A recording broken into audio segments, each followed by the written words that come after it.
بما ان الصيف دخل ودرجه الحراره عاليه جدا اليومين دول، وعربيتك لما بتتركن في الشمس تيجي تركبها هتلاقي الحراره معديه ال 50 مرتاح. ففي حاجتين مهمين جدا لازم تاخد بالك منهم في ايام الحر دي عشان لا قدر الله ما يحصلش كارثه في العربيه. اول حاجه فيهم جوه العربيه، وتاني حاجه فيهم هي الطفايات اللي بتيجي مع العربيه. امتى بتستخدمها وازاي بتستخدمها؟ مبدئيا كده في نوعين من الطفايات. في الطفايه البافاريا المشهوره جدا دي اللي انت بتاخدها مع ترخيص العربيه وتبقى موجوده في العربيه طول الوقت، ودي بتستخدم مره واحده. وفي الطفايات دي طفايات من شركات تانية بتلاقيها بتتباع على امازون وعلى نون، بس خلي بالك يعني تشتري منها حاجه كويسه، ودي بيعاد استخدامها، يعني ممكن تستخدمها كذا مره عادي. فالطفايتين دول ليهم طريقه معينه، بس قبل ما اقول لك بتستخدمهم ازاي لازم اقول لك تستخدمهم امتى في العربيه، او ايه اللي يخليك تستخدم الطفايات في العربيه. خلينا نتخيل ان انت ماشي بعربيتك ولا قدر الله لاحظت ان في دخان بيطلع من الكبوت او بيطلع من الكابينه جوه العربيه. حاجه من اتنين: لو من الكابينه جوه العربيه بيطلع من الطابلو او بيطلع من القوايم اللي في الجنب او كده، يبقى انت عندك ماس في الضفيره بتاعه الكهرباء بتاعه العربيه، او عندك حاجه بتولع في الضفيره بتاعه العربيه وهي اللي بتطلع دخان جوه الكابينه. وفي الحاله دي بطل العربيه وانزل منها، وحاول تفضل متابع كده اللي بيحصل وتشوف العربيه هتروح لغايه فين او الدخان هيزيد ولا لا. ويفضل في الحاله دي انك تفتح الكبوت وتفصل البطاريه بتاعت العربيه عشان تقطع الكهرباء عن الضفيره دي وتقلل اللي بيحصل فيها. ده لو الدخان من جوه العربيه. بس لو لا قدر الله بقى الدخان جاي من الكبوت من قدام، لو لقيت الدخان بيطلع من قدام، اول حاجه هتعملها انك هتبطل العربيه وتنزل انت وكل الناس اللي في العربيه وتاخد حاجتك المهمه اللي في العربيه سريعا. يعني مش لازم بقى تفتح الشنطه وتجيب الشنط اللي ورا وتلم لعب العيال وكلام من ده. حاول تبقى سريع جدا في انك تطلع بره العربيه عشان انت لسه ما تعرفش ايه اللي حصل في العربيه. بعد ما بطلتها المفروض لو في حاجه بتحتك، في حاجه باظت، في حاجه قفشت، في حاجه حصل فيها مشكله، تلاقي الدخان اللي بيطلع من العربيه ابتدى يقل.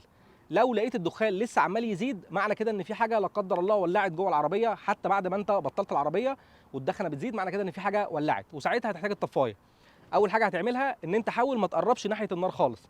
حاول تخلي حد من الناس اللي معاك او حد من الناس اللي وقفت يتصل بالمطافي عشان تيجي تتعامل مع الموقف.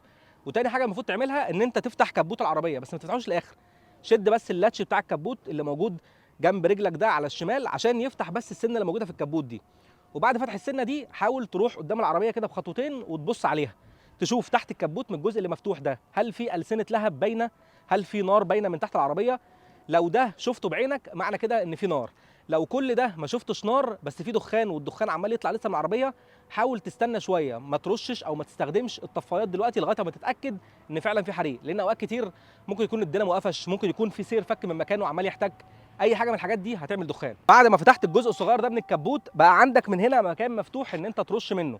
حاول ما تحطش ايدك جوه خالص عشان لو لا قدر الله في نار هتبهدل لك ايدك، فما تحطش ايدك هنا خالص. الجزء بس اللي اتفتح ده، الجزء اللي اترفع من الكبوت ده، فرصه ليك ان انت ترش جوه البودره بتاعه الاطفاء عشان تحاول تسيطر على الحريق.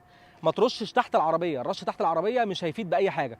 حاول دايما يا اما ترش من فتحات التهويه اللي موجوده هنا او اللي موجوده قدام في اي عربيه، او ترش من الجزء اللي اتفتح بتاع الكبوت. طيب الصح المفروض ترش ازاي؟ المفروض ان انت دايما في حالات الاطفاء ان انت ترش عكس اتجاه الهواء.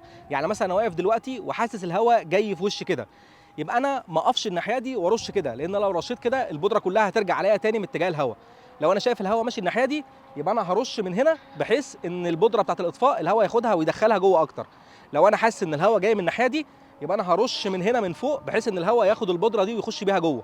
ما ترشش عكس اتجاه الهواء الا اذا انت قدرت تدخل الطفايه تحت الكبوت بحيث ان هي بقت داخله جوه العربيه والهواء الخارجي ده مش هيأثر عليها، ساعتها هيبقى الموضوع ماشي بكفاءه.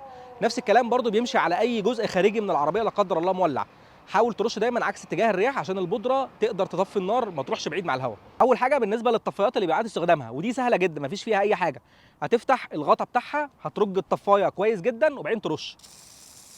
الطفايه هتفضل ترش معاك، هترش وتسيب عادي حسب ما انت محتاج.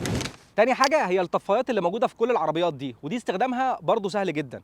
شايف الفتيله اللي هنا دي؟ هتشد الفتيله دي لبره كده كده، المفروض الكبسوله بتاعت الهواء اتفتحت والطفايه دلوقتي بقت جاهزه بس. وبعد كده تدوس على الزرار ده بس جامد شويتين زي كده. لا مؤاخذه. انت هتغسل لي العربيه دي. الحاجه الثانيه والاخيره هي الحاجات اللي انت بتسيبها جوه العربيه. خلي بالك من السبريهات، خلي بالك من البرفانات اللي في ازاز مضغوطه، خلي بالك من اي حاجه قبل الاشتعال. كل الحاجات دي مع درجه الحراره العاليه جدا اللي بتحصل جوه العربيه وهي مركونه في الشمس في الصيف اللي احنا فيه ده، كلها ربنا يحفظنا يعني قابله للانفجار. خلي بالك كمان من اي حاجه الكترونيه او اي حاجه بلاستيك بتسيبها متعرضه للشمس بشكل مباشر، انا مره سبت ازازه بتاعه ميه على الازاز اللي ورا، والازازه دي من كتر ما الشمس خبطت فيها سيحتها تماما، وقعت الميه اللي فيها وبهدلت العربيه. نفس الكلام بيحصل مع الكان بتاعه البيبسي، لو مضغوطه برضو الشمس ممكن تزود الضغط جواها جامد، والحراره تزود الضغط جواها جامد، وتنفجر جوه العربيه وتغرق لك الفرش كله وتبهدله لك. فخلي بالك كويس قوي من الحاجات المضغوطه اللي موجوده جوه العربيه، والحاجات القابله للاشتعال اللي انت بتنساها جوه العربيه في الشمس اللي احنا فيها دي. بس ربنا يحفظكم والحراره دي تعدي على خير والجو يرجع مظبوط تاني. وخلي بالكم من عربياتكم عشان العربيات بقت غاليه والصيانه بتاعتها غاليه، والجو اللي احنا فيه ده مش مساعد على حاجه خالص. قولوا لي كده لو حد فيكم اتعرض لموقف قبل كده لا قدر الله من المواقف دي، واحكوا لي في الكومنتات اتصرفتوا ازاي.